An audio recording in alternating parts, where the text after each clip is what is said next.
ଯାଜପୁର ଜିଲ୍ଲା ଧର୍ମଶାଳା ବ୍ଲକ ସୁଭଦ୍ରାପୁର ଗାଁରେ ପଥର ଶିଳ୍ପୀ ବ୍ରହ୍ମାନନ୍ଦ ମହାରଣା ପାଇବେ ଜାତୀୟ ହସ୍ତଶିଳ୍ପୀ ପୁରସ୍କାର। ପଥରରେ ଯୋଗେଶ୍ୱର କୃଷ୍ଣ ମୂର୍ତ୍ତି ନିର୍ମାଣ କରି ଏହି ପୁରସ୍କାର ପାଇବା ପାଇଁ ଯୋଗ୍ୟ ବିବେଚିତ ହୋଇଛନ୍ତି ବ୍ରହ୍ମାନନ୍ଦ। ଏନେଇ ପରିବାରରେ ଖୁସିର ଲହରୀ ଖେଳିଯାଇଛି। ଏଥିରେ ଭଗବାନ ଶ୍ରୀକୃଷ୍ଣଙ୍କର ଅନେକ ଗୁଡ଼ିଏ ରୂପ ଦର୍ଶାଯାଇଛି। ଯେମିତିକି ତାଙ୍କର ଗୋଟେ ଦୃଶ୍ୟ ରହୁଛି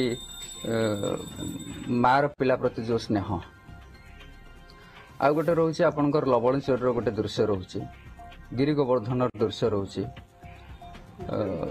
ଆପଣଙ୍କର ବସ୍ତ୍ର ଚୋରୀର ମଧ୍ୟ ରହୁଛି ଏବଂ ଅନେକ ଗୁଡ଼ିଏ ସେଥିରେ ଦୃଶ୍ୟ ଦିଆଯାଇଛି ଯୋଉଟାକି ଯୋଗେଶ୍ୱର ଶ୍ରୀକୃଷ୍ଣଙ୍କର ଯାହା ରହିବା କଥା ସେଥିରେ କିଛି ଗୁଡ଼ିଏ ଦୃଶ୍ୟ ଦିଆଯାଇଛି। ମୂର୍ତ୍ତି ପାଖାପାଖି ମୋତେ 11-12 ମାସ ଲାଗିଯାଇଥିଲା ସମୟ, ସେ ଅବଧି ମଧ୍ୟରେ ମୁଁ କାମ ସାରିଛି।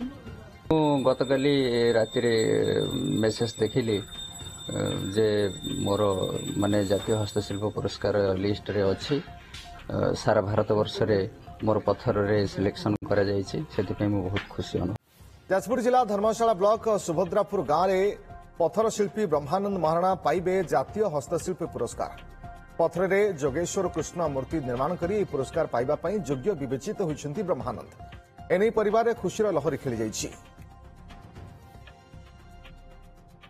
ଏଥିରେ ଭଗବାନ ଶ୍ରୀକୃଷ୍ଣଙ୍କର ଅନେକ ଗୁଡ଼ିଏ ରୂପ ଦର୍ଶାଯାଇଛି। ଯେମିତିକି ତାଙ୍କର ଗୋଟେ ଦୃଶ୍ୟ ରହୁଛି ମାର ପିଲା ପ୍ରତି ଯେଉଁ ସ୍ନେହ, ଆଉ ଗୋଟେ ରହୁଛି ଆପଣଙ୍କର ଲବଣ ଚୋରୀର ଗୋଟେ ଦୃଶ୍ୟ ରହୁଛି, ଗିରି ଗୋବର୍ଦ୍ଧନର ଦୃଶ୍ୟ ରହୁଛି,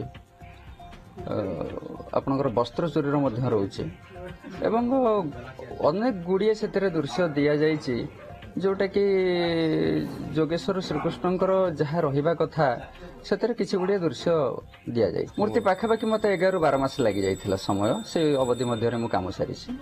ମୁଁ ଗତକାଲି ରାତିରେ ମେସେଜ ଦେଖିଲି ଯେ ମୋର ମାନେ ଜାତୀୟ ହସ୍ତଶିଳ୍ପ ପୁରସ୍କାର ଲିଷ୍ଟରେ ଅଛି।